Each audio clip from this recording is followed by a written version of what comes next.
Delhi NCR के साथ फिलहाल देश के सभी राज्यों में झमाझम बारिश हो रही है। मॉनसून पूरे भारत में फैल गया है।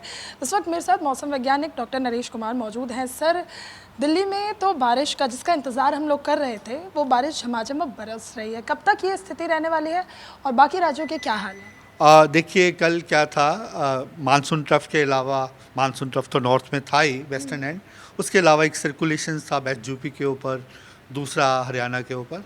आज वही साइक्लोनिक सर्कुलेशन हरियाणा वाला पंजाब के ऊपर है और आप देख सकते हैं कि पूरा north west India dense cloud से भरा हुआ है। तो उसी सर्कुलेशन के कारण है जो उसका एक्सटेंशन मिडल ट्रोपोस्फेरिक लेवल में अप टू 5.8 किलोमीटर तक है। इसके अलावा मानसून ट्रफ तो भी खैर नियर नॉर्मल पोजीशन है। तो इसके प्रभाव से हमारा यही अनुमान है कि वेरी हैवी रेनफॉल, 12 सेंटीमीटर से ज़्यादा रेनफॉल जो कल भी रहा और आज भी रहने का अनुमान है जम्मू कश्मीर, उसके अलावा Punjab, Haryana and west UP और हिमाचल प्रदेश आल्सो। उसके अलावा दूसरा ये क्लाउड पैच है, तो वो एक आपका जहाँ बना हुआ है, जहाँ एक झारखंड के ऊपर एक लो प्रेशर एरिया है जो काफ़ी दिनों से ईस्ट इंडिया के ऊपर बना हुआ है। उसके प्रभाव से जहाँ सेंट्रल इंडिया में रेनफॉल एक्टिविटी हो रही है। अगर आप ये फिगर्स देखेंगे तो हमने जो पूरा आप देखिए हिमाचल, जम्मू कश्मीर, पंजाब, हरियाणा, वेस्ट यूपी, वहाँ के लिए ऑरेंज अलर्ट दे रखा है। वहाँ हम 12 सेंटीमीटर से ज़्यादा रेनफॉल आज अनुमान लगा रहे हैं। कल से रेनफॉल जहाँ कम हो जाएगा, लेकिन heavy rainfall activity Punjab, Haryana, Jammu Kashmir कल भी रहने का अनुमान है। अगर आप बाकी राज्यों की बात करें और हिमाचल और उत्तराखंड आने वाले 6 से 7 दिन हैवी रेनफॉल एक्टिविटी कंटिन्यू रहेगी। एनसीआर दिल्ली की बात करें तो आज के लिए हमारा जैसे कल है मॉडरेट टू हैवी, आज भी हमारा मॉडरेट टू हैवी रेनफॉल होने का अनुमान है। कल से रेनफॉल में कमी आ जाएगी, कल लाइट रेनफॉल होने का ही अनुमान है।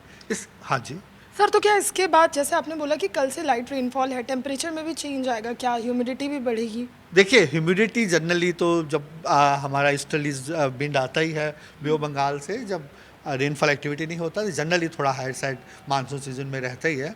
उसके कारण ये है कि जो फील लाइक टेम्परेचर होता है थोड़ा हायर साइड रहता है। लेकिन एज सच जैसे सीज़न प्रोग्रेस हो रहा है तो जो मैक्सिमम टेम्परेचर्स है वो भी कम हो रहे हैं। तो as such day by day जो सीवियरिटी है और फीलिंग टेम्परेचर्स की वो थोड़ा कम होती जाएगी। सर, आपने इस मैप का जिक्र किया, कुछ राज्यों में तो ऑरेंज अलर्ट है, कुछ में येलो। क्या कोई ऐसा भी राज्य है जहाँ अभी बारिश नहीं हो रही या अभी भी गर्मी का असर हो? देखिए, जितना भी रेनफॉल एक्टिविटी ज़्यादातर हो रहा है वो नॉर्थ वेस्ट और सेंट्रल इंडिया ही हो रहा है। और आने वाले दिनों के लिए भी हमारा यही अनुमान है, जैसे हमारा ये अनुमान है 4 से 5 दिन सेंट्रल इंडिया में very heavy rainfall activity continue रहेगा।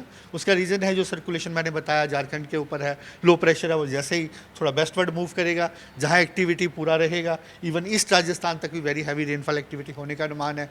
नॉर्थ वेस्ट इंडिया में 2 से 3 दिन रेनफॉल एक्टिविटी होने का अनुमान है।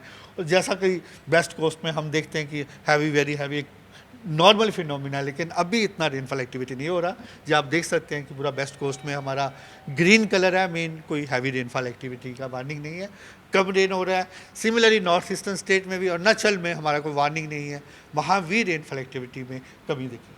तो सर, क्या 11 जुलाई के बाद दिल्ली एनसीआर वालों को एक बार फिर से गर्मी सता सकती है या बारिश का लंबा इंतजार करना पड़ेगा? देखिए, बारिश तो थोड़ा बहुत होता ही रहेगा, लेकिन जो इंटेंसिटी है वो सिग्निफिकेंटली कम हो सकती है।